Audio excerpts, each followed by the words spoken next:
Today we are visiting Christina's world, which you could actually say is like a triangle in the southeast of Skåne. We're starting here at Krageholm and heading up to the Andrarum, Alunbruket, the Alum Works, her successful industry that became the biggest industry in Scandinavia at that time. And we will visit, of course, Christinehof Castle, where the Cultural Association Christinas Wänner today is telling her story. But Christina also owns land up into this area, out in the sea and back here. So here is the triangle. The triangle starts here at Krageholm, the castle she arrived to in 1720 when she was a widow, and where she died 1752, almost 80 years old. Welcome! Now we'll start with Krageholm.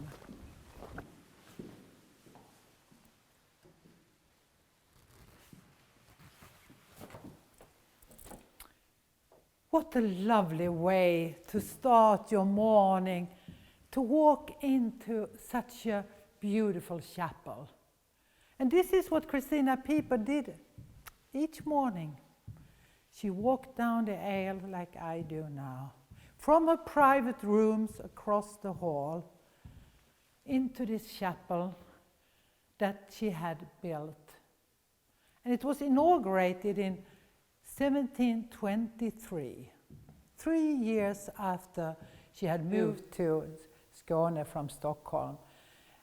She had this chapel built. There's nothing dark or gloomy about this chapel. It's all white, bright and hopeful. Her Christianity was of a special kind. She was a pietist.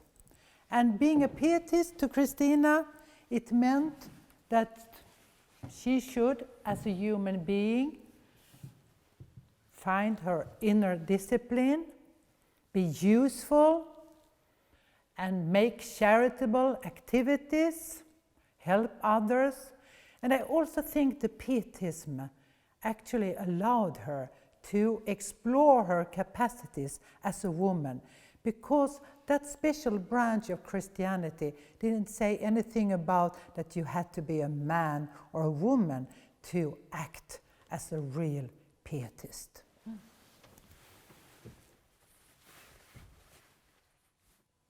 So this beautiful chapel was built by Nicodemus Tessin the Younger, and he is actually the chief architect for Christina for several of her buildings, and also for the renovation of Krageholm.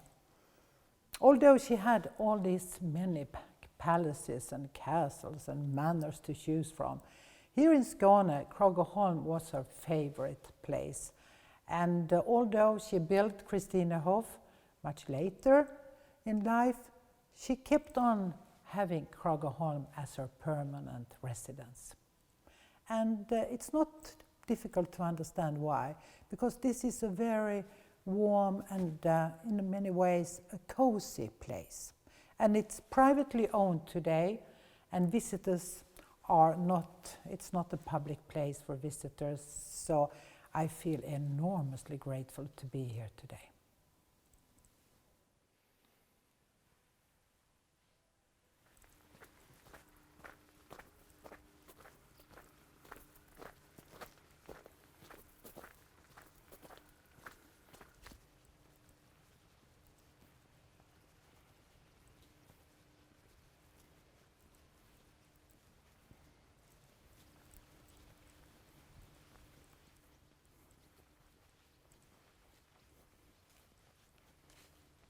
It's August and it's time to cut the hedges, and they are 300 years old.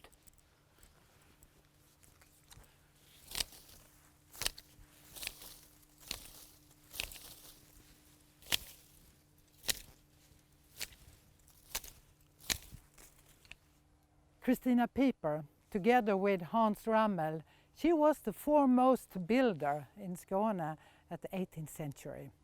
And together with her castles that she had built, she also established beautiful Baroque gardens.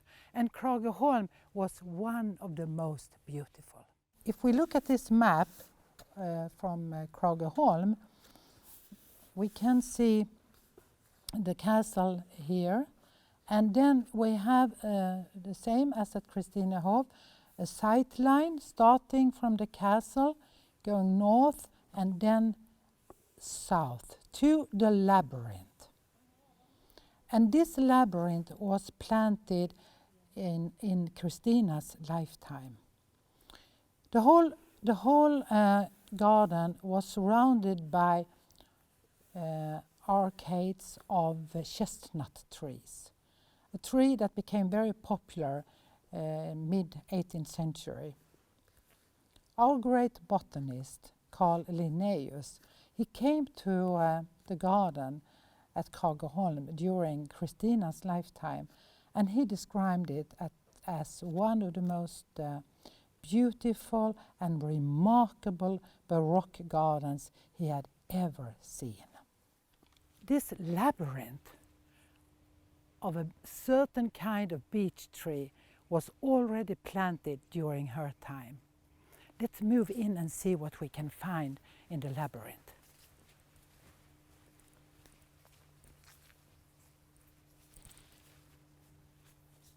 Wow, look at these.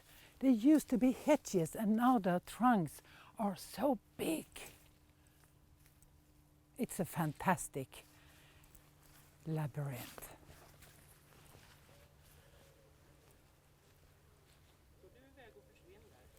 And when there was a party, you could hide in the labyrinth, which I'm going to do now. And someone maybe will come and look for me.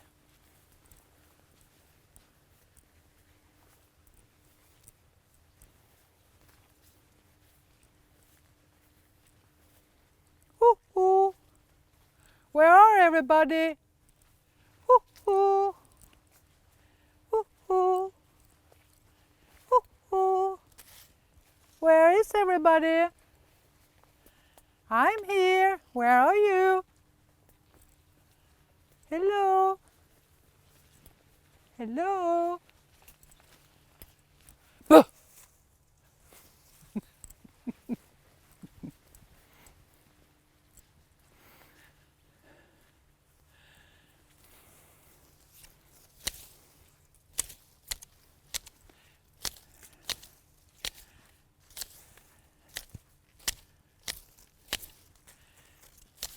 You know, all this work that had to be done at a castle like this. I just can't imagine how many people who had been working here.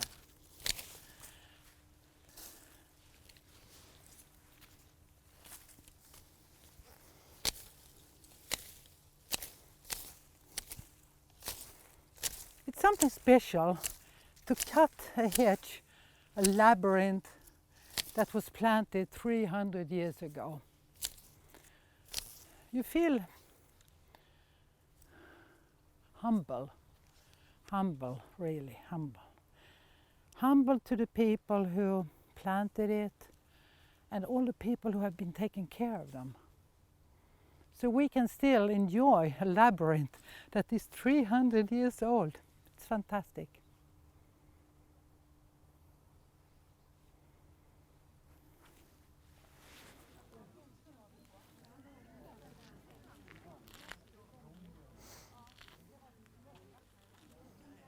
Here I'm standing in the center of the old village that used to belong to Christina Piper's Alum Works, Alunbruket. And this is actually the oldest house at Alunbruket. Today a very well visited coffee shop. There are still houses left at Alunbruket that actually dates back to the 18th century. Today they look very picturesque. They weren't that at Christina Piper's time, for sure. This was a hard life to work at Alunbruket, the Alum Works. And it's almost unbelievable to think that 900 people lived here. When you compare it with Simrishamn, the village of Simrishamn, and well, it's actually a town, a small town today. But back then it was only 700 people living in Simrishamn.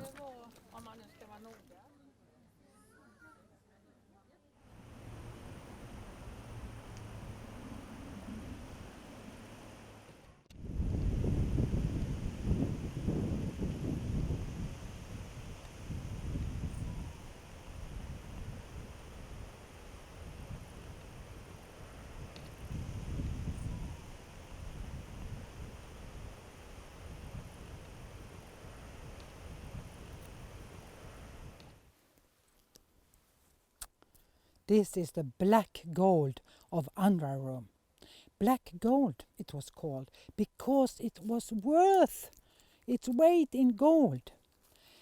This is just the alum shale, but if you process it through a quite complicated process here at the Alum Works, it will end up in the white crystals called alum. And alum, you can use it, and it can still be used, but especially back in the 18th century, it was used to prepare textiles and fabrics for dyeing. You could use it for your wounds and sores, and so many other useful things.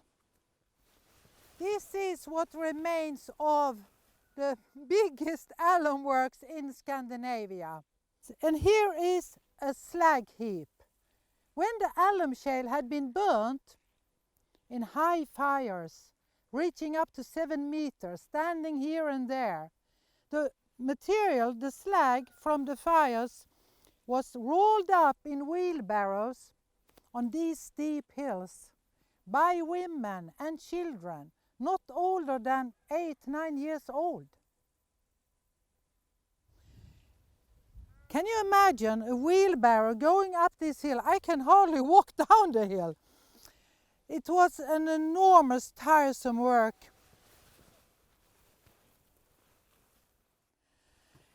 Christina Piper's Alum Works, Alunbruket, with its 900 people living here, was a highly well-organized society. It contained everything. This warehouse was the place where people came to get their salary, not in money, but in goods to eat: rye, barley, corn, pork, herring. As well in Alunbruket, there was also a prison, a school, a hospital that Christina Piper built to the old elderly women. So this almost overwhelming warehouse was built in 1741. And I can just imagine what it would be like, to come here, with your family. Maybe they were not starving, but it was, tough times to be a worker at the Alum Works, and to come here and be totally dependent on all the goods that were in this warehouse. And if your so-called salary didn't make it up to all the goods that you wanted and needed for your family, maybe you had a lot of children, you would end up in debt. And most of the people living at Alunbruket, they were in debt to Christina Piper, which meant that you could never leave the place.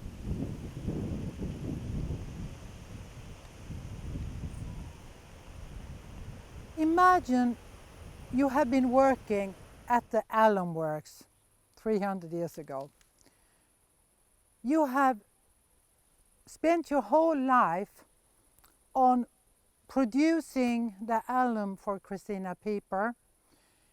You're old, your health is broken, you've been working 7 days a week. You've never had almost any free time. And now you're old. And you're a widow, no family to take care of you. What would become of you? And this question is something Christina Piper found an answer to when she had this house built just a year before her own death. She had this house built for 6 to 8 elderly women who had been working at the Alum Works their whole life, and they could get refuge, a final place where they just could take a rest.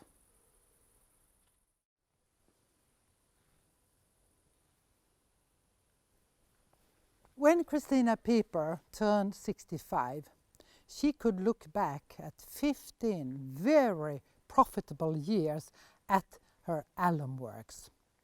It had become the biggest industry Alum Works industry in Scandinavia, and it had made her one of the richest women in Sweden.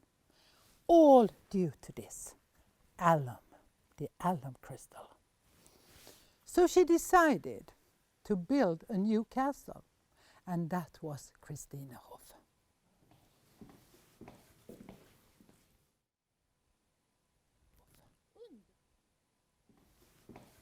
I'm walking along the sight line, and this sight line is actually stretching all the way down to the south, where Christina is residing permanently at Krageholm, and to the north, through the forest, where she gets the timber to her Alum Works.